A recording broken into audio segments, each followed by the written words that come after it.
Quero aqui cumprimentar a VAS, Barão de Tararé, FNDC, Mídia Ninja, Sindicato de Jornalistas do Distrito Federal, a Intervoz, o MST, a UNE, todas as entidades que aqui estiveram pedindo que voltássemos o marco civil da internet e, de uma maneira, a preservar a neutralidade da rede, a liberdade de expressão, a privacidade do usuário na internet brasileira.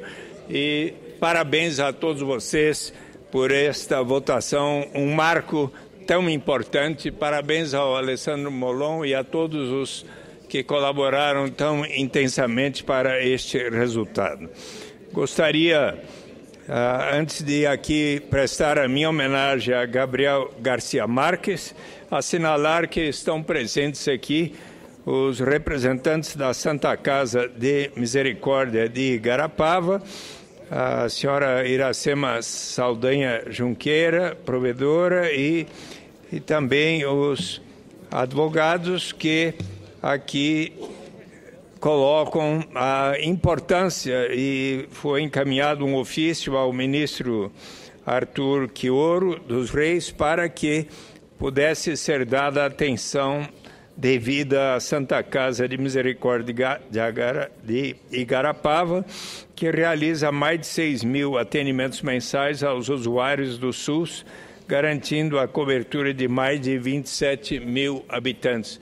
Meus amigos, sejam muito bem-vindos. Mas gostaria de requerer, senhor presidente, nos termos do artigo 218, inciso 7º, artigo 221, do Regimento Interno, a inserção em ato de voto de pesar pelo falecimento do escritor colombiano, Prêmio Nobel de Literatura, em 1982, Gabriel Garcia Marques, na última quinta-feira, dia 17 de abril, aos 87 anos, bem como a apresentação de condolências à sua esposa Mercedes Barcha, aos filhos Rodrigo e Gonzalo Garcia.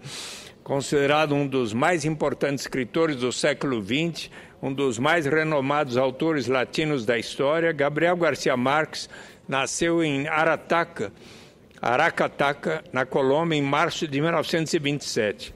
Aos 20 anos, Gabo, como era chamado, mudou-se para Bogotá. Chegou a estudar Direito e Ciências Políticas na Universidade Nacional de Colômbia, mas não concluiu o curso, preferindo iniciar a carreira de jornalismo. Trabalhou um ano depois como repórter do jornal El Heraldo em Barranquilla. Foi crítico do El Espectador antes de partir para a Europa em 1961 como correspondente estrangeiro.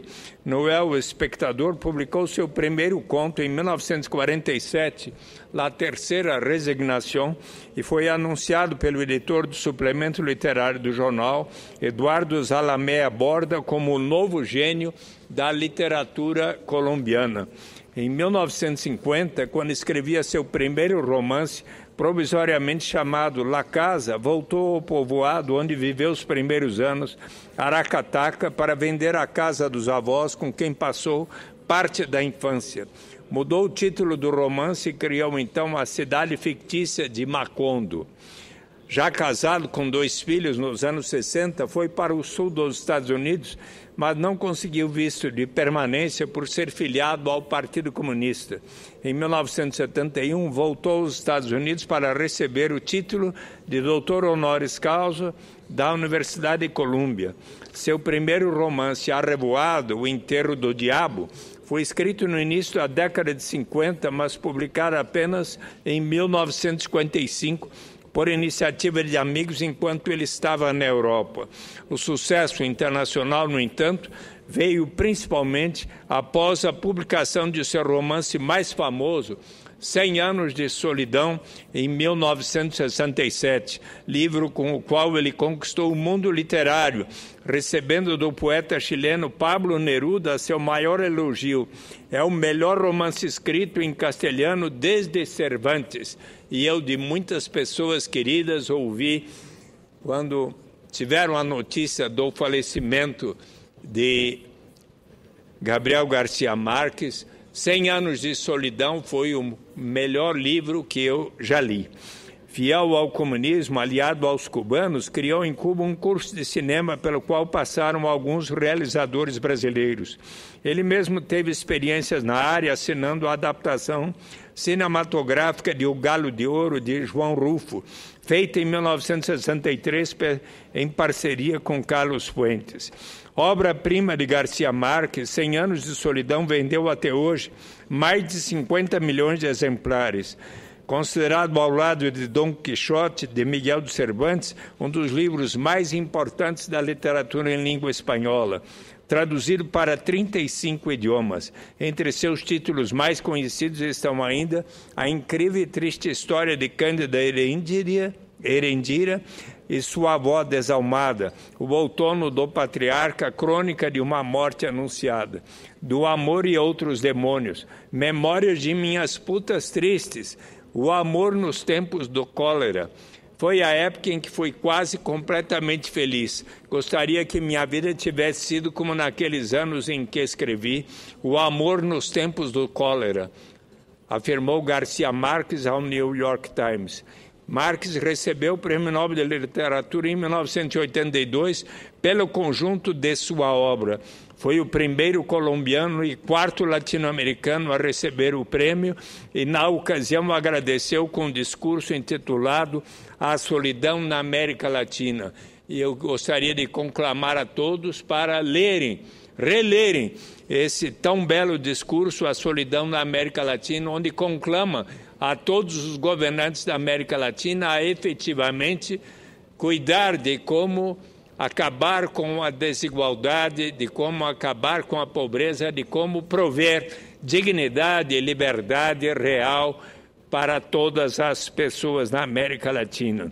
O presidente da Colômbia, onde o escritor nasceu, Juan Manuel Santos, em sua página no Twitter, postou 1000 anos de solidão e tristeza pela morte do maior colombiano de todos os tempos. Os gigantes nunca morrem. Também no Twitter, o presidente do Equador, Rafael Correa, escreveu: perdemos o Gabo, teremos anos de solidão, mas ficam as suas obras e o amor pela grande pátria. Até a vitória, sempre Gabo querido. O presidente do México, onde o autor colombiano morava, Enrique Peña Nieto, usou a mesma rede social para lamentar a morte daquele que considera um dos maiores escritores de todos os tempos. Nascido na Colômbia, por décadas fez do México seu lugar, enriquecendo nossa vida nacional. Descanse em paz. A Fundação Casa de Jorge Amado, instituição sem fins lucrativos, que preserva e divulga o acervo do autor brasileiro, prestou homenagens ao escritor colombiano por meio do Twitter com uma foto de Jorge Amado e Garcia Marques, tirada pela esposa do brasileiro Zélia Gattai, em um festival literário na França na década de 70. O escritor brasileiro Paulo Coelho, por meio do Twitter, citou um trecho escrito por Marques: a vida não é a que a gente viveu, e sim a que a gente recorda e como recorda para contá-la. Isabel Allende, a grande escritora chilena, ressaltou a importância de Gabo para a sua carreira literária. Ele me deu motivação e liberdade para me lançar na literatura, porque nos seus livros eu encontrei minha família, meus pais, personagens familiares a mim, as cores, o ritmo e a abundância do meu continente. Meu professor morreu e eu vou continuar a lê-lo mais e mais.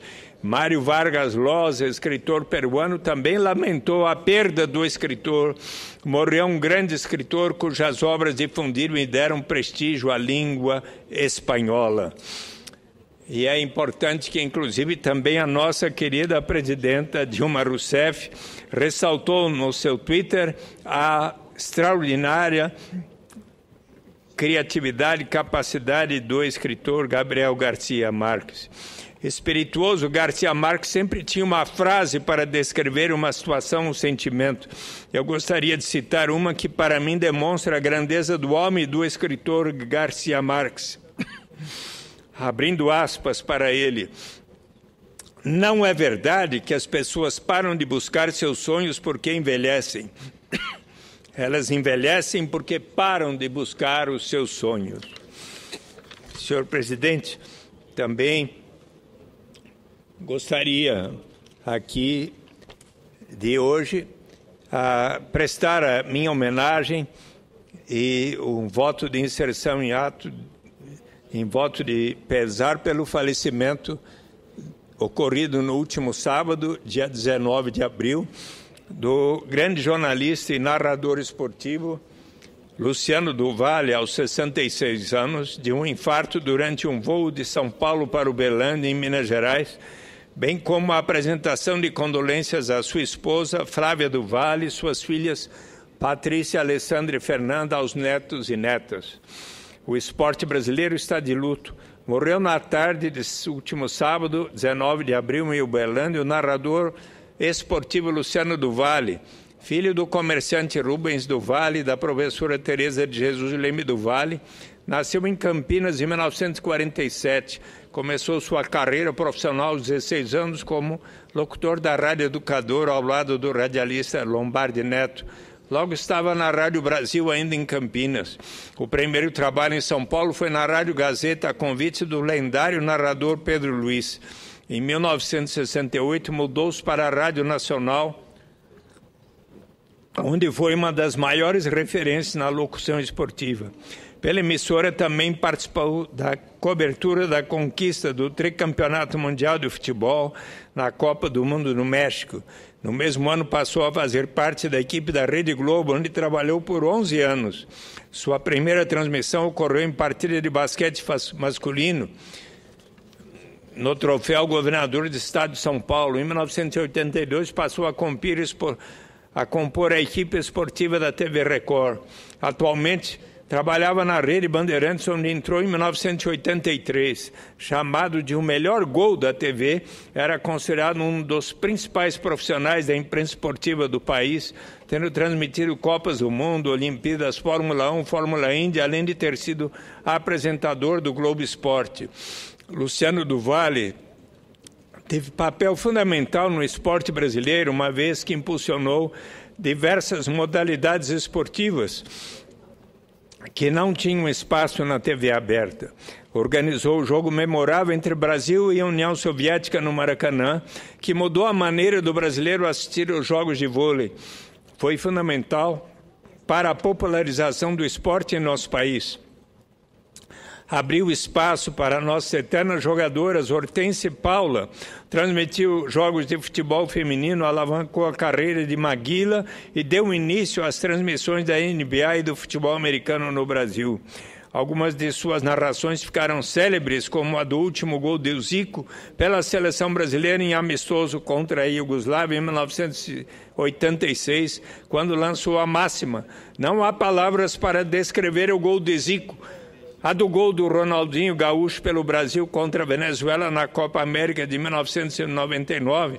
Golaço desse menino que é ótimo. E a do gol de Edilson pelo Corinthians sobre o Real Madrid no Mundial de Clubes em 2000, quando disse: "Eu sou o Edilson, o capeta." Em 2013 completou 50 anos de carreira. O último jogo narrado foi a final do Campeonato Paulista. Comentarista da Band, com Luciano do Valle há 10 anos, o ex-jogador Neto quase não conseguiu falar do amigo. Chorando muito com voz embargada, o camisa 10 fez um emocionante discurso sobre seu conselheiro. Sei da dificuldade que ele estava passando como pessoa. Não estava muito bem de saúde, não. É muito triste porque estava com vontade tão grande de fazer essa Copa do Mundo de 2014. Ninguém sabia que ele estava um pouco doente. Para o público que acompanhou o esporte pela televisão nos últimos 30 anos, Luciano do Valle e Galvão Bueno eram antagonistas. Na maior parte das grandes competições, um estava ao vivo pela Band e o outro pela Globo. Fora do ar, porém, eles eram amigos. Às vezes ia na cabine do Luciano antes de ou depois do jogo, ele também vinha. Muitas vezes um tentou ajudar o outro quando um torcedor mais violento ia para cima. Ele é um marco, uma bandeira. Me orgulho de falar que fui amigo e concorrente dele durante todos esses anos. Aprendi com ele como talvez ele tenha aprendido comigo. Ele morreu indo trabalhar. Como será fazer a Copa sem ter ele na outra linha? Vai ser difícil. Como foi bom tê-lo como amigo. como referência e como grande concorrente nesses quase 40 anos. Fica muito mais pobre a comunicação desse país a partir de hoje, com a morte de Luciano do Vale, declarou Galvão Bueno.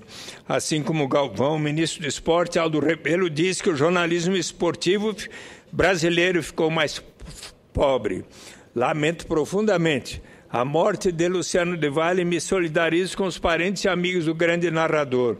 O jornalismo brasileiro, especialmente o jornalismo esportivo, fica empobrecido com essa perda. A Confederação Brasileira de Futebol determinou um minuto de silêncio antes das partidas da primeira rodada do Brasileirão e lembrou que Luciano faleceu quando voava para transmitir um jogo da competição. E tão bonita foi a homenagem nos estádios do Brasil, por todos os lugares, pela forma como o povo, de maneira vibrante e emocionada, se despediu de Luciano do Vale. Já a Confederação Brasileira de Basquete, que viu Luciano do Vale narrar o título mundial da seleção feminina em 1994, se pronunciou por meio de Carlos Nunes, seu presidente. Foi uma grande perda para o jornalismo brasileiro. O Luciano foi responsável pelo crescimento e a divulgação de várias modalidades esportivas, em especial o basquete. Entre os clubes também aconteceram algumas homenagens ao locutor. Carlos Miguel Aidar, presidente do São Paulo, classificou Luciano como um patrimônio do desporto. No Corinthians, a lembrança foi de que ele foi o único a narrar os 2 títulos mundiais do clube, conquistados em 2000 e 2012.